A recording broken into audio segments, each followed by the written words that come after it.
اور اگر میں کسی سے مدد مانگوں تو لوگ اللہ کے نبی کی مدد کیوں کریں گے؟ اللہ کیوں نہیں کر رہا مدد؟ بھئی اللہ ہی کی تو مدد ہے کہ جو مدد کرنے والے آئیں جی۔ وَنَصَرُوا، ایمان لائیں میرے نبی پر، توجہ چاہوں گا، تعظیم کریں میرے نبی کی، نصرت کریں میرے نبی کی۔ آگے والا جملہ وَاتَّبَعُوا نُورَ الَّذِي أُنزِلَ مَعَهُ، اور اس نور کی اتباع کریں جو نبی کے ساتھ ساتھ نازل ہوا ہے۔ اللہ اکبر۔ ہاں مجھے پتا ہے کہہ دیا جائے گا کہ اس نور سے مراد تو قرآن ہے، اس لیے کہ نزول کا لفظ آیا ہے۔ عزیزان گرامی، بعض الفاظ پر میں کچھ زیادہ حساس ہوں، اتنی ضرورت نہیں ہے مجھے حساس ہونے کی۔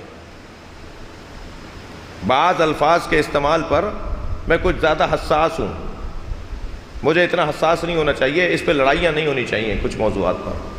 مثلا اہل بیت کی ولادت ہوتی ہے یا نزول ہوتا ہے، جو کہتا ہے ولادت نہیں ہوتی وہ بھی قرآن سے عاری و خالی اور جاہل ہے، جو کہتا ہے نزول ہوتا ہے وہ بھی عقیدت مند ہے۔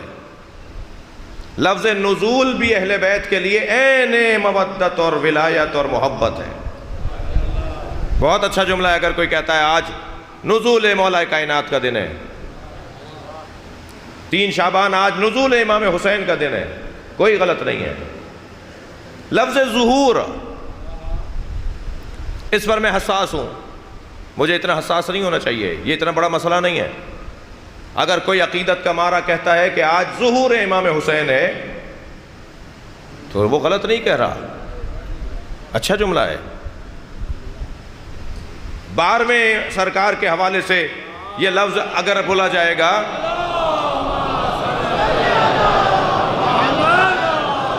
تو وہاں سمجھانا مشکل ہو جائے گا کہ آپ کے جشن کے لیے کہا جائے جشن ظہور امام، تو وہاں سمجھانا مشکل ہو جائے گا۔ لیکن باقی ائمہ کے لیے کوئی غلط نہیں ہے اگر کوئی بول رہا ہے۔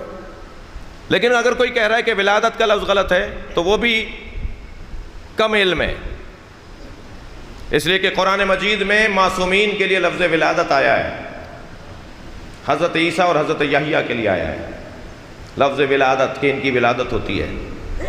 100 سے زیادہ حدیثیں ائمہ کی جو اپنی ولادت کا لفظ بولتے ہیں، وہ ولادت کا لفظ ائمہ بول رہے ہیں۔ ہم میں سے کسی میں یہ جرأت نہیں ہے کہ ہم یہ سوچ بھی لیں کہ ہماری معرفت زیادہ ہے۔ لفظ ولادت ائمہ نے اپنی زبان پہ استعمال کیا، مگر عزیزو، میرے بچوں، میرے بھائیوں، میرے کم سن ساتھیوں، لفظ مشترک ہوتا ہے، معنی مشترک نہیں ہوتے۔ لفظ شہید اللہ نے اپنے لیے بھی کہا ہے، لفظ شہید اللہ نے نبی کے لیے بھی کہا ہے، اللہ شہیدہ، لفظ شہید مولا علی کے لیے بھی اللہ نے کہا ہے، کفا باللہ شہیدن بینی و بینکم ومن عندہ علم الکتاب، مولا علی کے لیے لفظ شہید۔ شہید سبت جعفر بھی شہید، شہید تقی ہادی پروفیسر بھی شہید، شہید علامہ حسن ترابی شہید، شہید علامہ عارف حسینی بھی شہید۔ تو کیا یہ سارے شہید برابر ہیں؟ لفظ مشترک ہے، معنی مشترک نہیں ہے۔ اللہ عالم ہے، نبی عالم ہے، اہل بیت عالم ہے، ہمارے مولانا بھی عالم ہے، یہ لفظ مشترک ہے، معنی مشترک نہیں ہے۔ اللہ کا علم اللہ کا علم ہے، لفظ مشترک ہونے سے معنی مشترک نہیں ہوتے۔ ائمہ کے لیے لفظ ولادت جب استعمال ہوگا تو اس کے معنی کچھ اور ہیں، میرے لیے جب استعمال ہوگا تو اس کے معنی کچھ اور ہیں۔ جب میرے لیے لفظ ولادت استعمال ہوگا تو اس میں نجاست پوشیدہ ہے، ان کے لیے استعمال ہوگا تو اس میں طہارت پوشیدہ ہے۔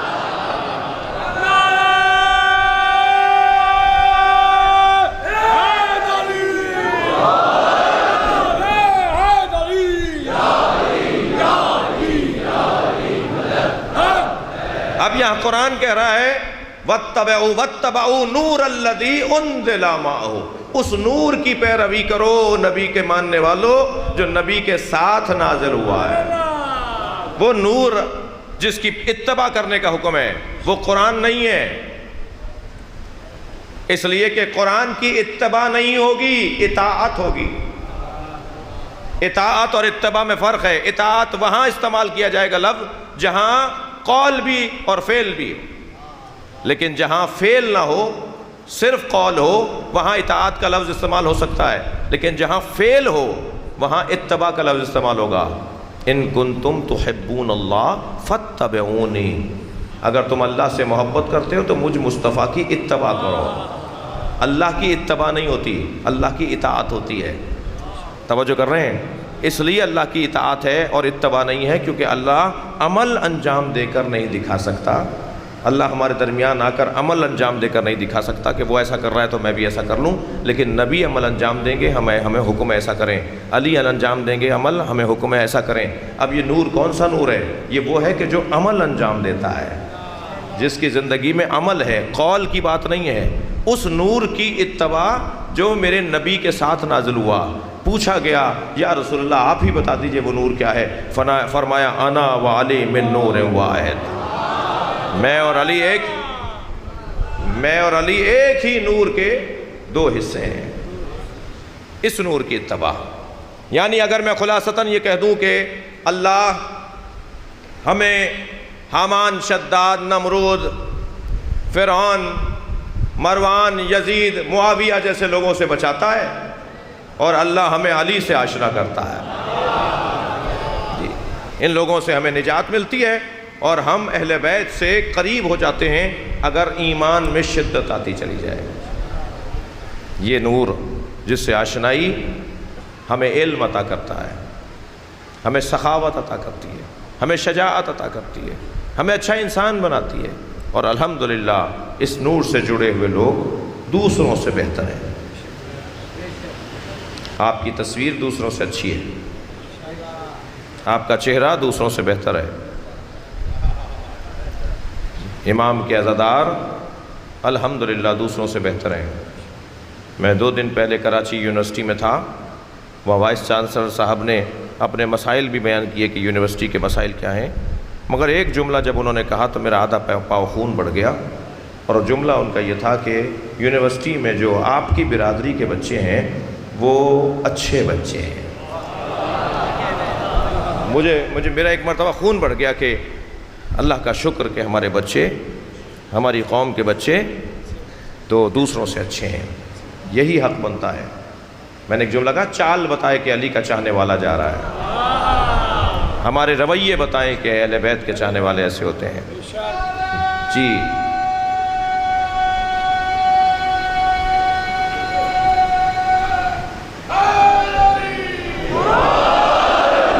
الحمدللہ عزیزان گرامی، یہ اثر ہے اس عزاداری کا۔ چھوٹا سا بچہ بھی کچھ سیکھنے آیا ہے، بزرگ بھی کچھ لینے آیا ہے، ہم سب امام حسین کے فقیر ہیں، سب یہاں سے کچھ نہ کچھ مانگنے اور لینے آئے ہوئے ہیں۔ سب سے بڑی دولت جو ہمیں یہاں سے نصیب ہوتی ہے وہ ہے اطمینان قلب۔ ہم مضطرب قبیلے کے لوگ نہیں ہیں، ہم تذبذب کے شکار لوگ نہیں ہیں، ہم مصیبتوں کا سامنا بھی کرتے ہیں تو یا حسین کہہ کر اپنی مصیبت کو بھلا دیتے ہیں، ہم اپنے غم کو حسین کے غم میں ملا دیتے ہیں۔ جو قوم رونے والی ہوتی ہے نا وہ کسی کو رلاتی نہیں ہے، الحمدللہ ہم کسی کو رلانے والے لوگ نہیں ہیں۔ متوکل نے جب چن کے شیعوں کو قتل کیا نا تو اس نے اپنے کارندوں سے پوچھا کہ آخر شیعہ بچے یا وہ سب مر گئے؟ انہوں نے کہا جی ہم نے لوگوں کو زندہ جلا دیا، لوگوں کے ساتھ ہم نے یہ کیا، ہم نے چن کے شیعہ مار دیے۔ کہنے لگا مجھے یقین نہیں آ رہا۔ کہا کیسے آپ کو یقین دلائیں؟ کہا شیعوں کے امام جو ہیں وہ اپنے لوگوں کی زندگی کے رستے بنانا جانتے ہیں، وہ اپنے لوگوں کو زندہ رکھنا جانتے ہیں۔ کہا بھرے بازار میں چلتے ہوئے رستے پر کسی شخص کے ساتھ بلا وجہ ظلم کرو، زیادتی کرو، جو حمایت کرنے نکلے، جو مدد کرنے آئے، سمجھو وہ علی کا شیعہ ہے۔ اس لیے کہ ان کے بڑوں نے سکھایا ہے کہ خبردار ظلم کو ظلم جاننا، مظلوم کی حمایت کرنا۔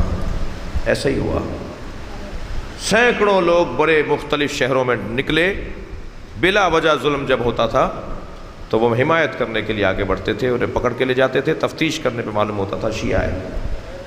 کہ ہم نے ایسا کر لیا، اب ہم نے بہت لوگ مار دیے. کہا نہیں، ابھی بھی یہ لوگ بچے ہوئے ہیں، ایک اور رستہ اپناؤ. اس رستے کے اوپر یہ لوگ ان کی شناسائی ہو جائے گی کہ یہ فلاں شیعہ ہے. کہنے لگے حضور کیا کریں؟ متوکل سے اس کے کارندے پوچھتے ہیں کیا کریں؟ کہنے لگا جملہ بڑا سخت ہے، کہنے لگا رستوں پر فاطمہ کا نام لکھ دو. یہ اگر بچ بچ کے نکل رہے ہوں تو سمجھو یہ اہل بیت کے چاہنے والے ہیں. یہ اپنی جانیں دے دیں گے مگر فاطمہ زہرا کی توہین برداشت نہیں کریں گے. اللہ اکبر. عزادارو، کچھ دیر کو اپنے ذہنوں کو ذرا کربلا لے چلیے. میں نے کل کی مجلس میں یہ کہا تھا کہ 4 بکا گزرے ہیں تاریخ میں جنہوں نے سب سے زیادہ گریہ کیا ہے. حضرت آدم، حضرت یعقوب، حضرت زہرا، اور چوتھے بکا کا نام زین العابدین. اللہ اکبر. جو 40 سال تک رویا ہو. ابھی آپ تابوت کی زیارت کریں گے، رونے والوں سے کہہ رہا ہوں زیارت کرتے وقت خیال رہے ایک بیمار کا تابوت ہے، خیال رہے ایک غمزدہ امام کا تابوت ہے. بہت روئے میرے مولا سجاد. اللہ اکبر.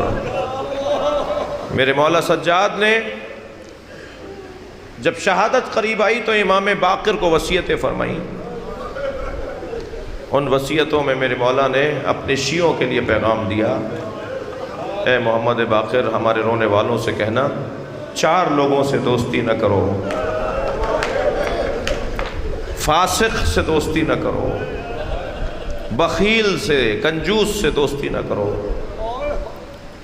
فرمایا جھوٹے انسان سے دوستی نہ کرو، اور چوتھا جو قطع رحم کرتا ہو، جو اپنے رشتہ داروں سے تعلقات توڑ دیتا ہو، میرے شیعہ اس سے دوستی نہ کریں. میں اس مجمع میں بیٹھے ہوئے آپ سب کو امام سجاد کا واسطہ دیتا ہوں. اگر ہمارے درمیان کوئی ایسا شخص بیٹھا ہے جس نے اپنے رشتہ داروں سے تعلقات توڑے ہوئے ہیں، آج مجلس کے بعد اپنی بہن کو فون کرے، اپنے بھائی سے رابطہ کرے، اپنے چچا زاد، اپنے خالہ زاد، اپنے پھوپھی زاد بھائی سے، بہن سے رابطہ کرے کہ میرا تمہارا تعلق ختم ہو گیا تھا مگر امام سجاد کا حکم سن کے آیا. امام زین العابدین نے فرمایا ہے کہ قطع رحمی کرنے والوں سے دوستی نہ کرو. ہمیں وہ شیعہ اچھے نہیں لگتے جو اپنے خونی رشتہ داروں سے تعلقات توڑ دیتے ہوں.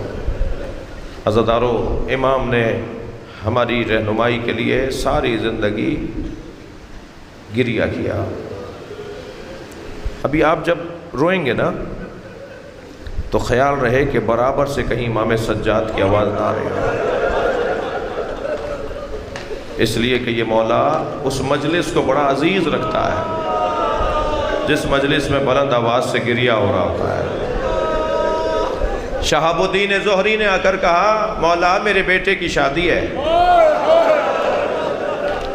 حضرت نے ایک سرد آہ بھری اور فرمایا شہاب الدین کربلا کے بعد تو ہم کسی شادی میں شریک نہیں ہوئے، ہماری خوشی کون سی رہ گئی ہے، ہم کسی خوشی میں شریک نہیں ہوتے. کتنے درد بھرے لہجے میں کہا ہوگا کہ شہاب الدین زہری نے اس بات پر کوئی بات نہیں کی، الٹے پیر واپس ہو گئے.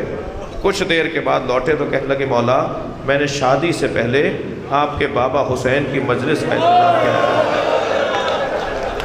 مولا میں نے آپ کے بابا حسین کے مرثیے کا انتظام کیا ہے.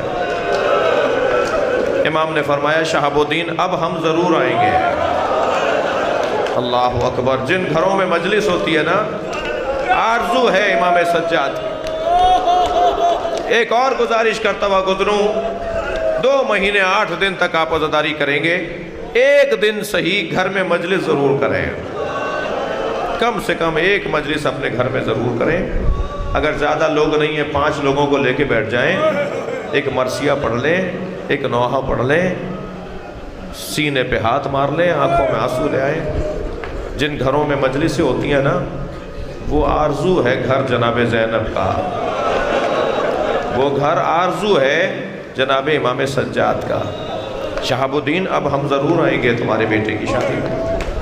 میرے مولا سجاد تشریف فرمائے ہیں, مسند میں شادی شہاب الدین زہری نے, اور مرثیہ پڑھانے کے لیے فرزدق کو بلا لیا. اور جب مرثیہ ہونے لگا نا تو شہاب الدین کہتے ہیں سارے صحابہ رو رہے تھے, صحابی بھی تھے, تابعین بھی تھے, میں بھی گردن جھکائے حسین پہ رو رہا تھا. امام سجاد کے رونے کی آوازیں بھی آ رہی تھیں. مرثیہ مکمل ہوا تو میں نے گردن اٹھا کے سب سے پہلے وہاں دیکھا جہاں امام سجاد بیٹھے تھے. میں نے کیا دیکھا, حضرت اپنی جگہ پہ نہیں ہیں. مجھے تشویش ہوئی کہ حضرت کہاں چلے گئے. میں کھڑا ہوا ڈھونڈنے کے لیے تو کیا دیکھا, صف نعال میں جہاں نالینیں اتری ہوئی تھی نا, وہاں امام بیٹھے ہوئے ہیں. میں نے جا کر کہا مولا میں نے تو آپ کو مسند پر بٹھایا تھا, میں نے تو آپ کی جگہ بیٹھنے کی علیحدہ بنائی تھی. فرمان لگے شہاب الدین جو ہم دیکھ رہے ہیں وہ تم نہیں دیکھ رہے ہیں.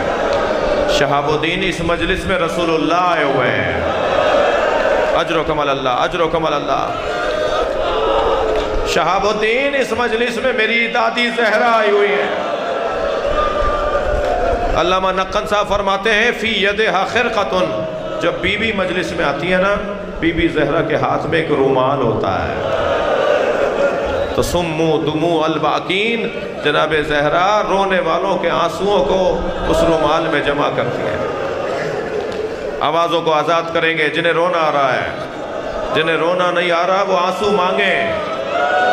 یا اللہ حسین پہ گرنے والا آنسو, حسین کے نام پر بہنے والا آنسو مجھے عطا فرما. کیا مظلومیت ہے کہ حضرت امام رضا فرما رہے ہیں یبن شبیب, جب زمانے کی پریشانیاں, دنیا کی الجھنیں تمہارا گھیرا تنگ کرنے لگیں, تمہیں پریشانیاں بڑھنے لگیں, تو اے ابن شبیب غم دنیا میں نہ رونا, میرے جد حسین کی مجلس کر لینا. جب پریشانیاں بڑھیں نا تو مجلس کر لینا.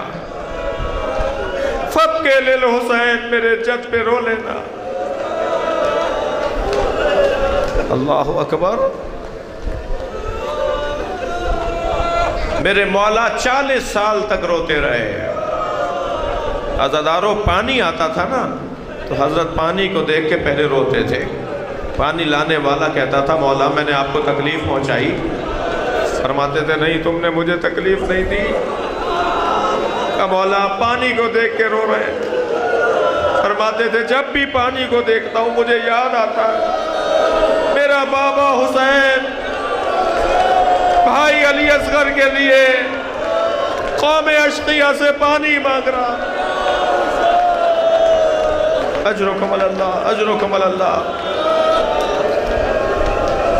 مجھے جلدی نہیں ہے, فرصہ دینا ہے. شہادت کی مجلس ہے, تابوت کی زیارت ہے. عزاداروں میرے مولا سجاد جب کھانے کو دیکھتے تھے نا تو روتے تھے. کھانا رکھنے والا یا کنیز کہتی تھی مولا میں نے آپ کو تکلیف پہنچائی. فرمایا نہیں, مجھے یاد آ رہا ہے میری پھوپھی زینب بیٹھ کے نماز پڑھ رہی تھی. میں نے پوچھا پھوپھی اماں آپ عالمہ غیر معلمہ ہیں, آپ بیٹھ کے نماز کو پڑھ رہی ہیں؟ فرمانے لگی زین العابدین کھانا اتنا کم ہوتا ہے, میں اپنے حصے کا کھانا بچوں میں بانٹ دیتی. بتاؤ کب تک میں بغیر کھائے رہوں گی؟